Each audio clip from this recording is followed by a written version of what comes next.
teknik coaching.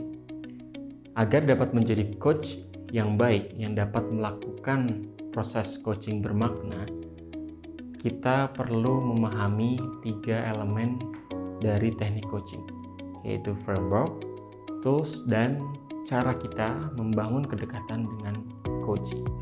Framework diartikan sebagai kerangka atau bisa diartikan juga sebagai urutan fase tahapan dalam proses coaching, sehingga coach dapat memandu coachee secara runut dari awal hingga akhir dengan proses yang bermakna. Artinya coach dapat benar-benar membantu coachee meraih apa yang coachee benar-benar inginkan. Secara umum, framework coaching terdiri dari 3 proses. Yang pertama, coach memastikan apa yang benar-benar coachee inginkan tercapai dalam sesi tersebut. Yang kedua, coach membantu coachee untuk mengeksplorasi pemikiran, mengeksplorasi atau menciptakan proses daya cipta kreasi untuk memantik, mengungkap potensi-potensi yang ada dalam diri coachee hingga muncul solusi, hingga muncul ide-ide untuk meraih tujuan yang ditetapkan di awal coaching. Dan yang ketiga, coach memberikan dukungan penuh atas komitmen yang ditemukan atau komitmen yang dibangun oleh coachee di akhir proses. Karena coachee telah menemukan ide-ide atau solusi dalam rangka upaya perbaikan diri untuk meraih tujuan yang ditetapkan di awal coaching.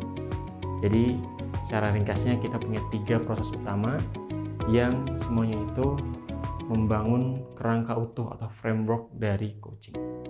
Seringkali framework ditampilkan atau disajikan dalam bentuk akronim. Salah satu framework yang populer adalah GROW, yaitu akronim GROW, di mana G mewakili kata goals, R reality, O option, dan W itu will. Di sini kita lihat diawali dengan G atau goal.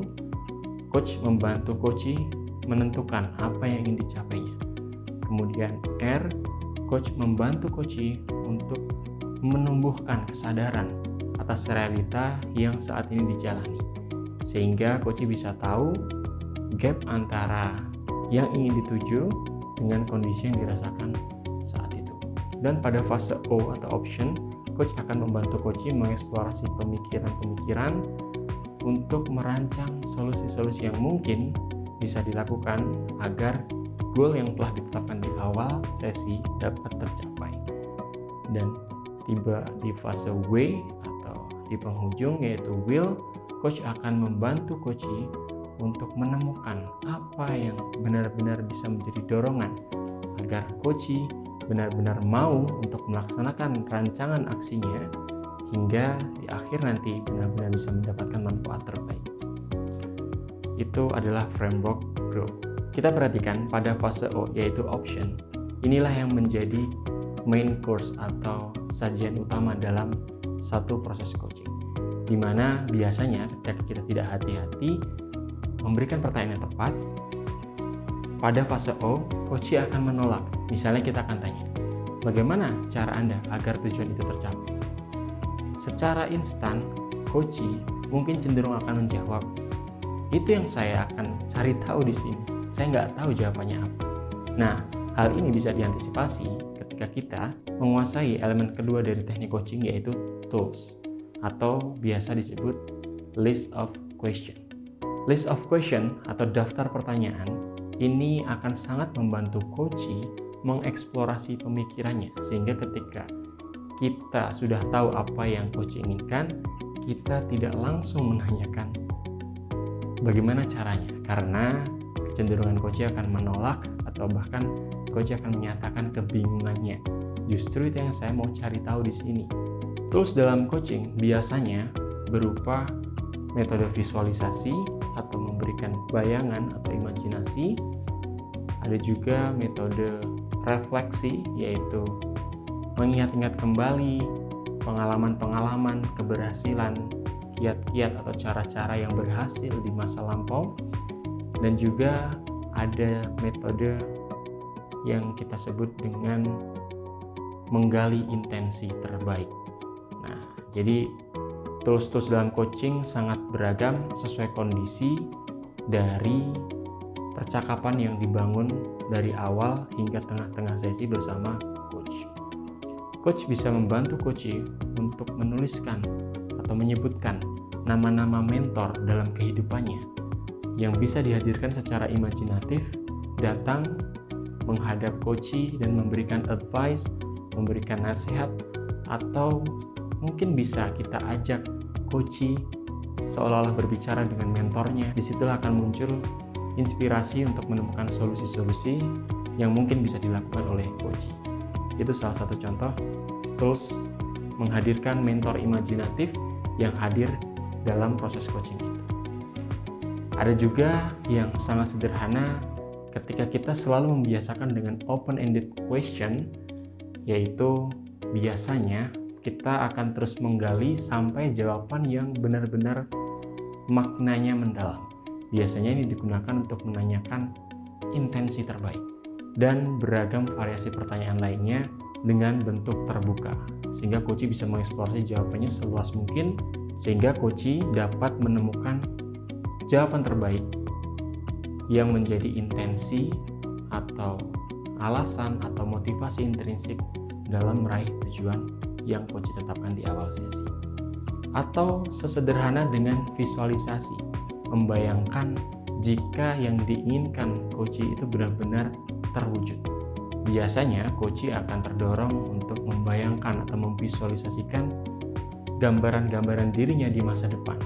Di situ muncul kemungkinan coachee dapat menemukan inspirasi-inspirasi untuk menemukan solusi-solusi yang ia cari. Ya, begitulah tools dalam coaching. Bentuknya biasanya dalam pertanyaan-pertanyaan atau rangkaian pertanyaan, dan yang paling penting di sini pertanyaannya dalam bentuk terbuka atau open-ended, sehingga bisa mengeksplorasi daya pikir atau daya kreasi coaching.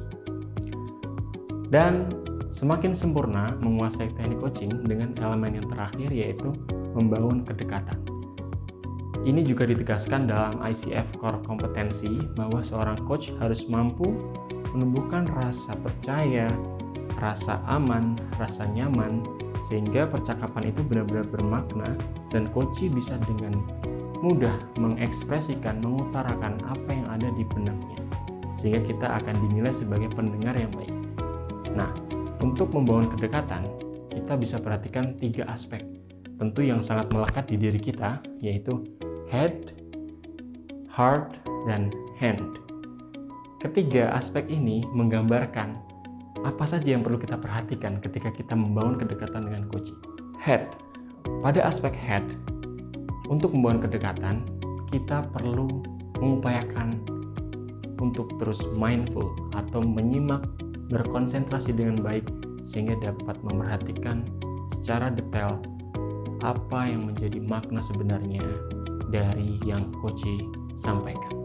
Kemudian kita bisa melakukan backtracking dan juga recapping. Ini termasuk skill yang terrangkum dalam komunikasi efektif. Bagaimana kita bisa merespon coachee dengan istilah-istilah atau kata-kata yang coachee pilih, sehingga kita tidak memberikan kosakata yang baru, justru kita menyampaikan ulang apa yang coachee sampaikan. Dan juga kita bisa recapping atau memparafrase, merangkum jawaban-jawaban dari coachee, dan itu akan memudahkan kita untuk menyambungkan atau membuat alur diskusi atau alur percakapan dengan lebih efektif.